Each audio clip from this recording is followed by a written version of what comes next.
Wah, ya Allah. Oh, ya bagus. Inilah video amatir perahu nelayan akan beranjak ke tengah laut pantai Pancar Pugar, Jember, Jawa Timur di gulung ombak besar. Perahu berisi sekitar 8 ABK itu langsung terhempas ombak pantai dan karang. Oh, nak. Dulu, Rer. Aduh, tak sambil, Rer. Seluruh isi perahu berhamburan dan bangkai perahu tersebut terbawa arus ke pinggir pantai hingga membuat ABK menyelamatkan diri ke pinggir pantai.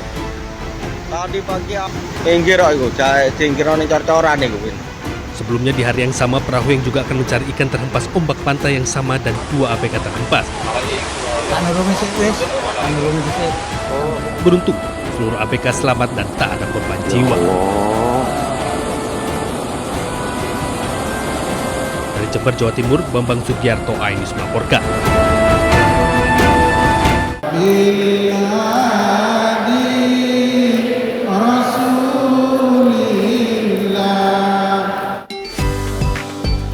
Menteri Pemberdayaan Perempuan dan Perlindungan Anak Arifatul Khoiri Fauzi berkunjung ke tempat pendidikan dan pelatihan calon petugas haji di Asrama Haji Pondok Gede, Jakarta.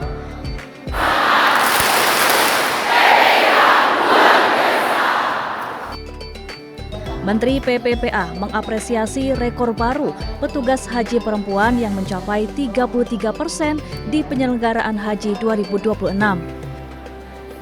Angka ini menjadi yang tertinggi sepanjang sejarah penyelenggaraan ibadah haji. Waktu itu saya nawarnya sih mintanya 50%, tapi nampaknya belum bisa dipenuhi karena kalau kita lihat jumlah jamaah haji perempuan sekarang kan ada di 55,4% gitu. Alhamdulillah saat ini tahun ini ada 33% jamaah petugas haji perempuan. Ini jumlah terbesar selama sejarah penyelenggaraan haji di Indonesia. Jadi ini kebahagiaan luar biasa bagi saya khususnya sebagai Menteri Pemberdayaan Perempuan dan Perlindungan Anak. Kehadiran petugas perempuan dinilai sangat penting karena pelayanan ibadah haji tidak hanya bersifat teknis, tetapi juga membutuhkan pendekatan empati dan pemahaman terhadap kebutuhan khusus jemaah perempuan. Dari Jakarta, Eti Juwitasari, iNews melaporkan.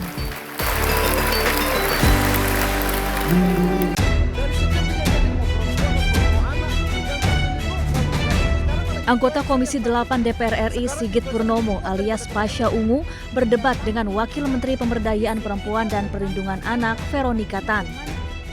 Perdebatan terjadi saat rapat kerja di gedung DPR RI Senin lalu. Pasha menyemprot Veronika karena kinerja Kementerian PPPA dinilai belum optimal. Sementara itu, Veronika meminta DPR memberi kesempatan kepada kementeriannya untuk bekerja. Yang dijelaskan oleh Ibu Wamen tadi itu sama juga dilakukan oleh Komnas Perempuan. Coba kita pahami sama-sama dulu deh. Definisi pemberdayaan perempuan ini apa sebenarnya? Pemberdayaan perempuan ini apa sebenarnya, Bu Menteri? Mohon maaf dengan segala hormat, saya orang baru juga. Tapi bahasa Indonesia kita masih paham gitu loh. Dari tadi ini kita bicara perlindungan hukum, pendampingan hukum, advokat. Ini sebenarnya maka saya bilang ini Polres atau apa? Lo apa bedanya dengan Komnas Perempuan? Sama juga penegakan hak asasi manusia, penegakan hukum dan lain sebagainya.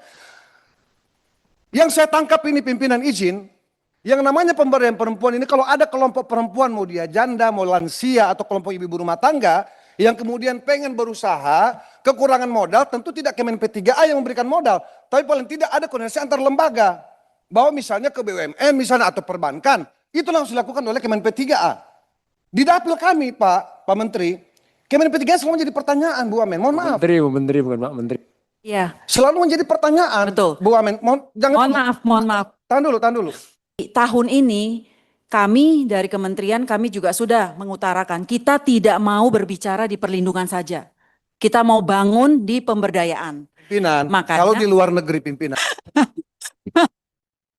kasih kita kesempatan Pak. Kan kita juga baru Pak. Ibu Menteri dan Ibu Wamen ini masih baru Pak. Jadi kita masih perlu loading, kita masih perlu belajar bareng.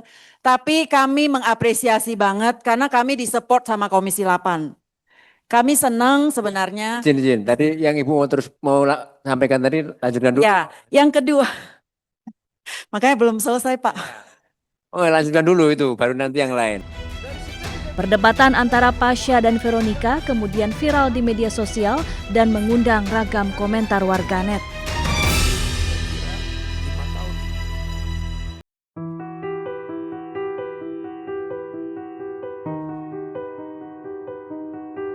Polisi terus menyelidiki kasus kematian selebgram Lulul Ahfah yang ditemukan tidak bernyawa di kamar apartemennya pada Jumat 24 Januari 2026.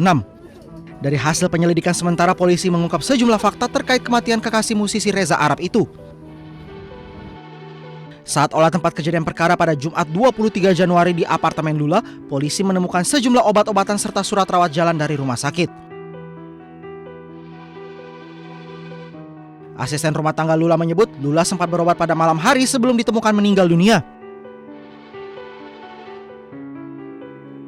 Polisi menyebut tidak ditemukan tanda-tanda penganiayaan dalam tubuh Lula saat ditemukan meninggal di atas tempat tidur di kamar apartemennya. Polisi juga mengungkap Lula baru saja menjalani tindakan medis berupa operasi bantu ginjal serta memiliki riwayat asam lambung akut.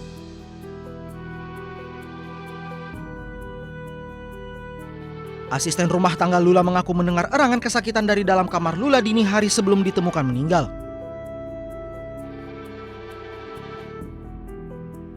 Polisi menduga musisi Reza Arab berada di apartemen saat kekasihnya itu meninggal dunia.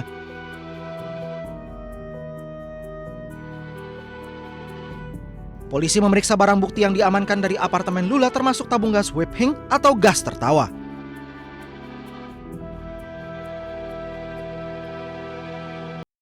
Kita sudah evaluasi itu whipping. Whipping ini termasuk kita akan arahkan ada dua. Karena dia memberikan efek euforia, efek ketergantungan, minimal ketergantungan psikologis ya. Whipping itu kan kandungannya adalah nitric oxide, N2O. N2O ini memberikan efek